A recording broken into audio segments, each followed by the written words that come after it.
महर्षि मैत्रेय, जो भगवान पराशर के शिष्य हैं, अत्यंत श्रद्धा से उनसे यह प्रश्न करते हैं, हे महान मुनि, आप समस्त धर्मों के ज्ञाता हैं। कृपया मुझे यह बताइए कि यह संपूर्ण संसार किस प्रकार उत्पन्न हुआ, इसका आधार क्या है, यह किस प्रकार नष्ट होता है और इसमें जीवों की गति कैसी है।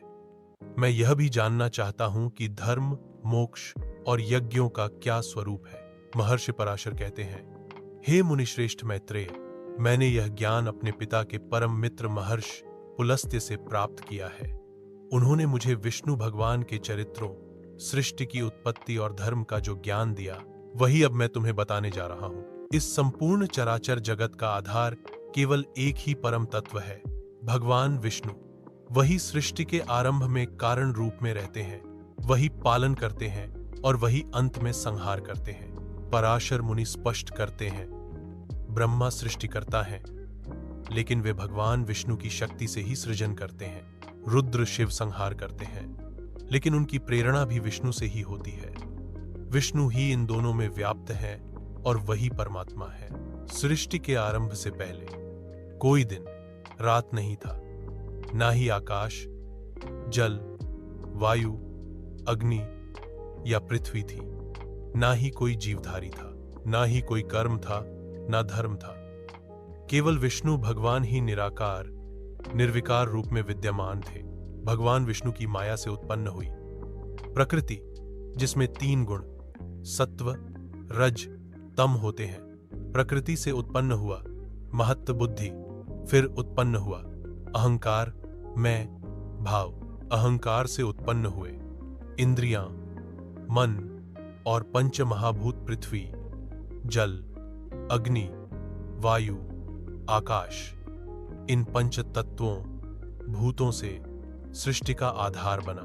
चेतना, चैतन्य की प्रेरणा से इन तत्वों में गति आई। भगवान विष्णु की इच्छा से हिरण्यगर्भ ब्रह्मा प्रकट हुए। ब्रह्मा जी, जो सृष्टि के रचनाकार हैं, भगवान विष्णु की नाभि से प्रकट कमल पर उत्पन्न हुए। उन्होंने चारों ओर देखा, लेकिन सृष्टि का स्वरूप नहीं समझ सके। जब उन्होंने ध्यान में लीन होकर तप किया, तब भगवान विष्णु ने उन्हें सृष्टि की रचना का ज्ञान दिया।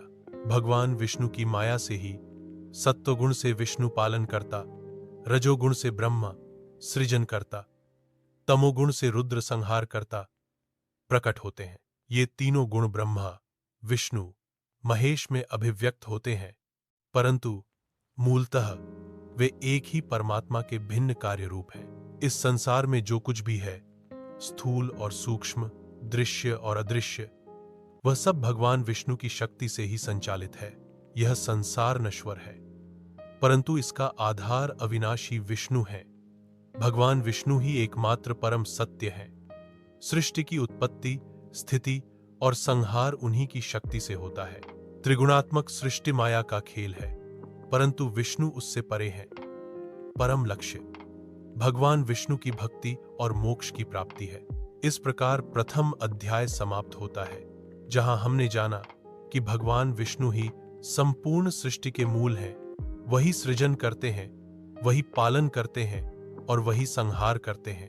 अब अगले अध्याय में हम जानेंगे पारा, सृष्टि की और गहराई से उत्पत्ति, विभिन्न लोकों की रचना तथा जीवों की प्रारंभिक अवस्था।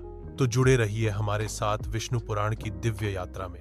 जहां अगला अध्याय जल्द ही प्रस्तुत किया जाएगा, उसे देखने के लिए लाइक करें, सब्सक्राइब करें और बेल आइकन दबाना न भूलें। हर अध्याय के साथ हम आत्मा के और निकट पहुंचते हैं परमात्मा की ओर।